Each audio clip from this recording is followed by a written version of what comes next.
आरक्षणाच्या प्रश्नाला धरून गेल्या 1 वर्षापासून मनोज जरांगे पाटील यांनी रान पेटवल्याचे आपल्याला पाहण्यास मिळत आहे। अनेक वेळा उपोषण केली, त्यानंतर मुंबई वारी केली, त्यानंतर अनेक दौरे केले आणि त्यानंतर पश्चिम महाराष्ट्राचा दौरा देखील मनोज जरांगे पाटील यांनी केलेला आहे। आणि मनोज जरांगे पाटील यांची एकच भूमिका आहे, ती म्हणजे मराठा समाजाला ओबीसीतून आरक्षण मिळालं पाहिजे।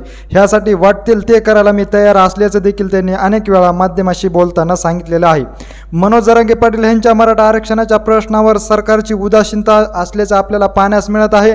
29 तारखेची डेडलाईन मनोज जरांगे पाटील यांनी सरकारला दिली होती, परंतु ह्याविषयी सरकार कुठलीच हालचाल करीत नसल्याचे आता समोर येत असल्यामुळे आता मनोज जरांगे पाटील हे निवडणूक लढवणार असल्याचे आता स्पष्ट दिसत आहे। मराठा आरक्षण मिळवायचे असेल तरच आपल्याला राजकीय भूमिका घेणं तितकेच महत्त्वाचं असल्यामुळे मनोज जरांगे पाटील यांनी इच्छुक उमेदवाराच्या मुलाखती घेणं देखील सुरू केलेलं आहे आणि त्यांच्याकडून मतदारसंघातील डाटा देखील गोळा करण्याचं काम मनोज जरांगे पाटील यांनी चालू केलेलं आहे। विधानसभेची निवडणूक लढवण्यासाठी मनोज जरांगे पाटील हे संपूर्णपणे तयारीत असल्याचे आपल्याला पाहण्यास मिळत असून या विधानसभेच्या निवडणुकीच्या रण मैदानामध्ये मनोज जरांगे पाटील आता उतरल्याचे आपल्याला पाहण्यास मिळत आहे। ह्या निवडणुकीच्या राजकीय मैदानामध्ये मनोज जरांगे पाटील कसं रान मारत आहेत तेच आपल्याला येत्या काळात पाहणं देखील तितकंच महत्त्वाचं ठरणार आहे।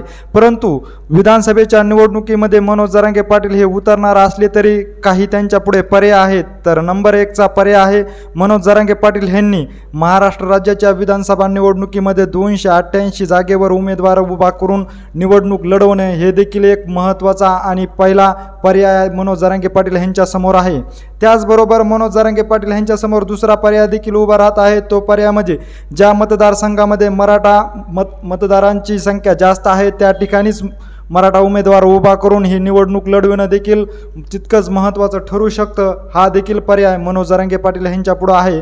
तर मनोज जरांगे पाटील यांच्या पुढे तिसरा पर्याय उभा राहत आहे, तो म्हणजे मराठा आरक्षणाला ज्या नेत्यांनी विरोध केलेला आहे त्या नेत्यांना येत्या विधानसभेच्या निवडणुकीमध्ये पाडणं हे देखील तिसरा पर्याय मनोज जरांगे पाटील यांच्या पुढे असू शकतो। ज्या पद्धतीने लोकसभेला मराठा समाजाने मराठा आरक्षणाला ज्या नेत्यांनी विरोध केलेला आहे त्यांना पाडला आहे, त्याच पद्धतीने विधानसभेच्या निवडणुकीमध्ये देखील त्याच पद्धतीची भूमिका मनोज जरांगे पाटील देखील राबवू शकतात किंवा मराठा समाज देखील त्या भूमिकेशी ठाम राहू शकतो। हा देखील पर्याय असू शकते। तर नंबर 4चा पर्याय मनोज जरांगे पाटील यांच्या समोर उभा राहू शकतो, तो म्हणजे ज्या राजकीय पक्ष मराठा आरक्षणाच्या बाजूने ठामपणे उभा राहील आणि मराठा आरक्षण मिळवून देण्याची हमी घेईल त्या पक्षाच्या पाठीमागे राहून त्या पक्षाला पाठिंबा देणं हा देखील 4था पर्याय मनोज जरांगे पाटील यांच्या पुढे उभा राहू शकतो। एकंदरीत ह्या 4 पर्यायापैकी तुम्हाला काय वाटतंय हे आम्हाला आमच्या कमेंट बॉक्समध्ये नक्की कळवा।